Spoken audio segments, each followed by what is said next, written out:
কাবাবগুলো তৈরি করার সময় যদি সাইড থেকে না ফাটে তাহলে ভাজার সময় কখনোই ফেটে যাবে না। আসসালামু আলাইকুম, আসিয়ার রান্না ইজ ব্লগ চ্যানেল থেকে সবাইকে স্বাগতম জানিয়ে আজকে চিকেন শামি কাবাব নিয়ে চলে আসলাম ফ্রোজেন পদ্ধতি সহ। খুব সহজেই কিভাবে আপনারা ফ্রোজেন করে রাখতে পারবেন, মাস জুড়ে যখন ইচ্ছে তখন ভেজে খেতে পারবেন। এবার মূল ভিডিওটা শুরু করছি। এখানে আমি হাফ কেজি খাসি মুরগির ব্রেস্টের পিস নিয়েছি, মানে বুকের যে সলিড মাংসটা ওটা নিয়েছি। তারপর এখানে 250 গ্রাম দিয়ে দিলাম ছোলার ডাল, সারা রাত ভিজিয়ে রেখেছিলাম, পরিমাণ মতো লবণ, আদা রসুন, মরিচের গুঁড়া, ধনিয়ার গুঁড়া। এবার দিয়ে দিচ্ছি গরম মশলার গুঁড়া। এবার সব কিছু একসাথে খুব ভালোভাবে মেখে নিতে হবে।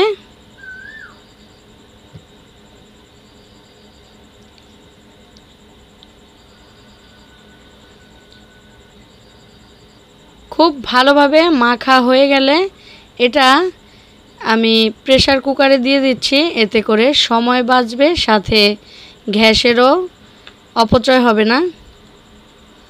তারপর আমি উপর থেকে 2টা তেজপাতা মাঝখান থেকে চিড়ে দিয়ে দিলাম। এবার প্রেসার কুকারের ঢাকনা ছাড়া আমি বলক উঠিয়ে তারপর প্রেসার কুকারের ঢাকনাটা দিয়ে দিলাম, এতে করে খুব তাড়াতাড়ি সিটিটা চলে আসে। তো আমি 5 থেকে 7টা সিটি দেওয়ার পর এই অবস্থা। এবার আমি এগুলোকে ব্লেন্ডার করে নিব।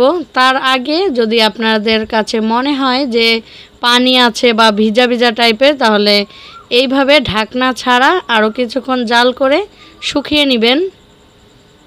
এবার আমি হ্যান্ড ব্লেন্ডারের সাহায্যে এটাকে ব্লেন্ডার করে নিচ্ছি। আপনারা আপনাদের মন মতো করে নেবেন, চাইলে পাটায়ও পিষে নিতে পারেন।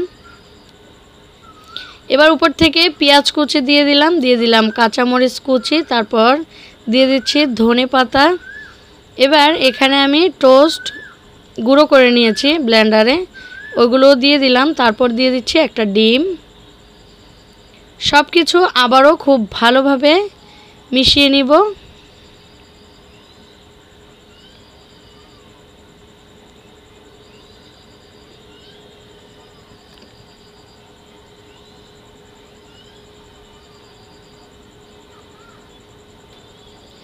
আমি শামি কাবাবটা চিকেন দিয়ে করেছি, আপনারা চাইলে এটা বিফ দিয়ে করতে পারেন।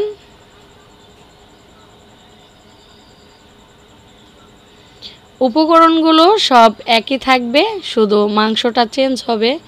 তো সবগুলো উপকরণ খুব ভালোভাবে মিশানো হয়ে গেলে তারপর আমি হাতে একটু তেল মেখে এইভাবে গোল গোল করে শেপ দিয়ে নিচ্ছি। আপনারা আপনাদের মন মতো করে শেপ দিয়ে নেবেন, বড় ছোট যার যেরকম ইচ্ছে বা পছন্দ। তা আমি ঠিক এরকম করেই বানিয়ে নিচ্ছি।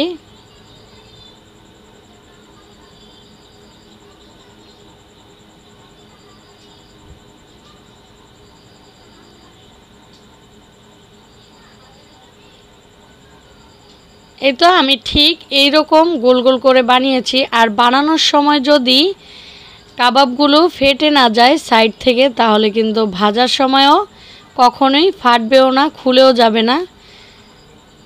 তো অবশ্যই যখন আমরা শামি কাবাবের সব কিছু রেডি করব, এই জিনিসটা তখনই ঠিকঠাক মতো করতে হবে। আর সবচেয়ে বড় টিপস হচ্ছে আপনারা মাংস যতটুকু নেবেন তার অর্ধেক ডালটা নেওয়ার চেষ্টা করবেন, তাহলেই একদম পারফেক্ট হবে।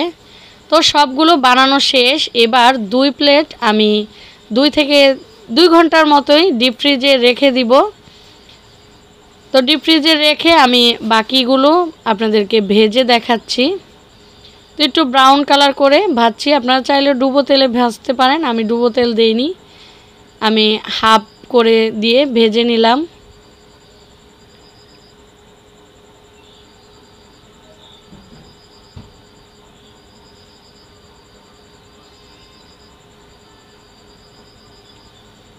এই তো ভিতরটা ঠিক এরকম হয়েছে, উপরটা ক্রিস্পি, ভিতরটা খুবই নরম।